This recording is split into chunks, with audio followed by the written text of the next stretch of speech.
Hi everybody, welcome to Flip of the Week. Today we're going to be talking about my stick warm-up. This is kind of a smaller, condensed version of it. It varies from day to day depending on how I'm feeling, how much time I have, what kind of gig, what kind of weather, that sort of thing. But as a general rule, I actually try to start every day by stretching out mostly my arms, legs, my back, my neck, things like that. Things that I'm going to be using when I'm playing the drums.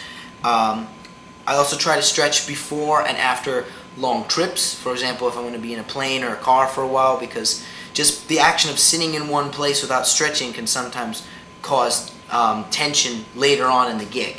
So, for example, if you're flying for more than 3 hours, I suggest try to get up and walk around the plane, get the blood flowing. Just any small thing like that, it does add up. It really helps. So, as far as actual practice stuff that I go through on the kit, or right before I get on the kit, is I like to stretch my arms, usually cross my arms across my chest. Everything I do for about a 10 count, depending on how long it takes my limbs to feel like they're stretching.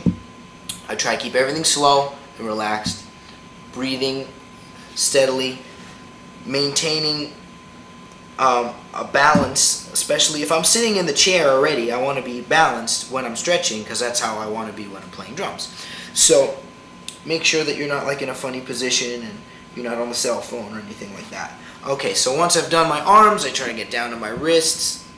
This one I suggest to stay very relaxed, keeping your elbow straight, and when you switch, just do it nice and slowly so that the pull is on the part of your wrist that you're going to be using.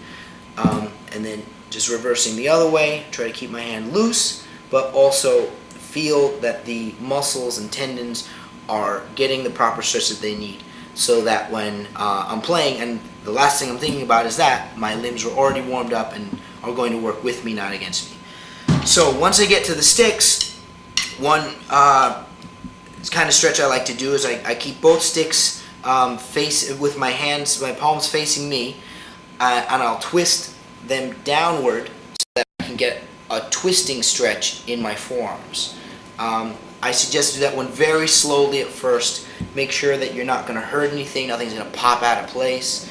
And also just, I guess they're called hockey spins. People do it with a hockey stick. You can turn just the two sticks in your wrist to try to get the motion going and to see just how much your wrist is ready to work that particular day. As I said, I usually do things depending on how I'm feeling that day. In the cold weather, I try to warm up very slowly so that my muscles and everything are literally warming up. Because if you play when you're too cold, you might grip a little too hard, you might get a cramp. It's not cool. Alright, so once I get onto the pad, I usually try to spend some time on a pad because it's something that I can focus on, just the working out aspect, and I don't start playing all over the place. I usually like to start with big strokes. I tend to put on either a click or some kind of music so that I have a gauge to stick to play as evenly and as musically and hopefully as creatively as possible. Because when I'm doing anything, be it an exercise out of a book, a warm-up routine, a new rudiment, learning a song, or just tapping in the car, I try to tap along with something and try to play it as musically as possible, because when I get on the drums, then hopefully it will sound that way. If I just did it like it was a sport, it might sound that way on the drums, and I'm trying to make it as musical as possible whenever I'm playing, and also maintaining a focus on my evenness, my steadiness, how relaxed I am, keeping my posture, feeling good. All these things are things I try to focus on, but keep them all in the back of my mind so that when I get to the drums, they're all elemental things that are already very ingrained in my routine. So I'm going to put the click on now, and I'm going to show you just a few of the things that I do when I'm playing on a pad. I usually try to start with very big strokes, using mostly my arms and wrist. I try to keep the tips very even, make sure that my posture's feeling comfortable. I sit a little lower than most people. My leg usually meets at about an L shape from my hip to my knee and down to my foot, so that I'm not too high, I'm not leaning forward, and also my If I set too low, I would probably get lower back pain since my knees would be above my waist. So that's just what works for me. So I try to do a lot of this until my limbs are feeling nice and loose, my fingers and my wrists and my arms.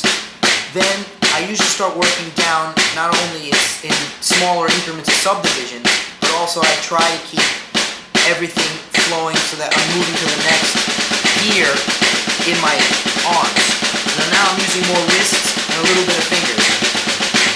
And when I move down again, it's predominantly fingers. Now I also try to lead things with my left as much as possible, because as I'm a righty, I tend to instinctually start things on my right, but if I start on my left when I'm practicing, I tend to find new patterns that I can use on the drums whenever I'm just coming up with fills, getting around left and right. The other thing that I like to do when I'm already warmed up and I'm feeling that all my gears are working, my fingers, my wrists, my arms, and I just have the click going, or I have like music going, I try to have as much creative freedom as possible. Here we come.